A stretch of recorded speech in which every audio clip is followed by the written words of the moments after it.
Hey guys, it's Man Scientist D here, and here's my review of Venom: The Last Dance. So for this movie, I'll break down the review into three parts. So the story, the fight scenes and effects, and entertainment value. And I'll rate all of them out of 5, and I'll rate the whole movie overall. So for the story, I was disappointed. I was really disappointed. I heard like previously I've read a few of the comics and with evolving Venom, and I wanted to know by watching the movie. I wanted to learn more about Null and his powers and his fighting style, and I wanted to know like what was up with him. And oh yeah, I just want to say that this movie will contain spoilers.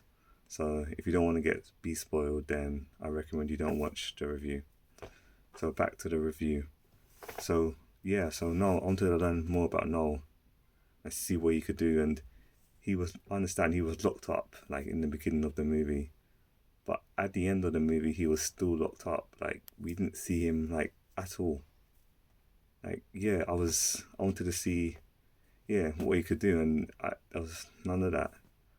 Like yeah, he sent his symbiote hunter guys after Venom to get the key to break out of his prison, but yeah, that didn't happen, and he was just locked up.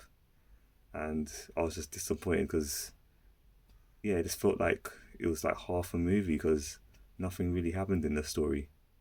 He sent his boys after Venom, and that was it, and then they failed. So I would rate that rate the story one out of 5.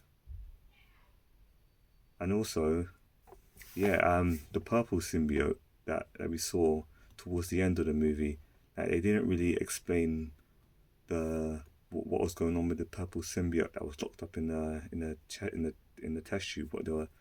What studies they were doing, and the symbiote was released right at the end, and it fused with Dr. Teddy, and she used it to escape the explosion. But I would have liked to see more about what was the significance of that symbiote and what they were working on investigating. And yeah, I mean that's ideas for a sequel. I guess they could have that as that standalone movie, and they would continue the franchise with her own movie. So yeah, that would be good. But the story, I would rate that 1 out of 5 because nothing really happened throughout the an hour and a half, 2 hours. The fight scenes and effects.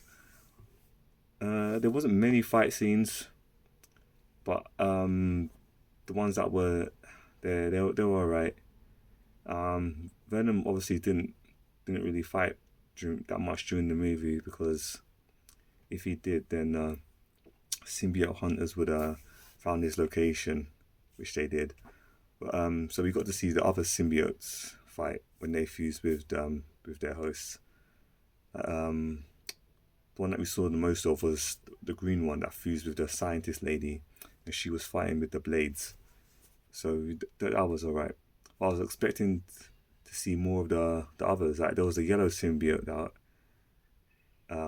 that fused with the other scientist, and um, yeah, and it had big fists, and I thought that was gonna be like I was gonna fight like melee with the fists, and that one got taken out pretty quickly, and the fire one, that one got taken out pretty quickly. So there wasn't really much fight scenes, and the one that fused in Mulligan, I was that one that looked like a snake. That one looked kind of interesting, but again, that one got taken out kind of quickly. So yeah, there wasn't much fighting scenes. Yeah, so that was a bit disappointing too. But I guess I would rate the fight scenes and effects about 3 out of 5 too, because we got to see the other symbiotes. And finally, the entertainment value. I would The movie was really entertaining. It was like an hour and a half to 2 hours long, and I wasn't bored throughout the entire film. I enjoyed it, even though nothing much happened. The humor, like the banter between Eddie and Venom was good. It was funny. especially at the beginning when they were taking out the Mexican um, drug dealers. Yeah, they didn't really explain what they were, but I'm guessing they were drug dealers.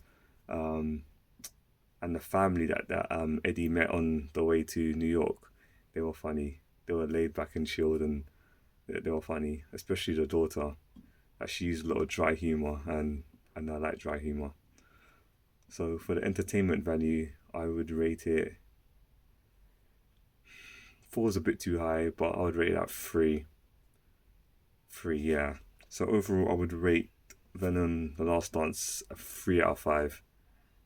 It wasn't as good as the first Venom, but it was definitely better than the second. And maybe for a sequel or a standalone movie, they could have one involving the purple symbiote that fused with Dr. Teddy. Yeah, I guess we'll see what happens in the next few years. Anyways, see you later, guys, and like and subscribe.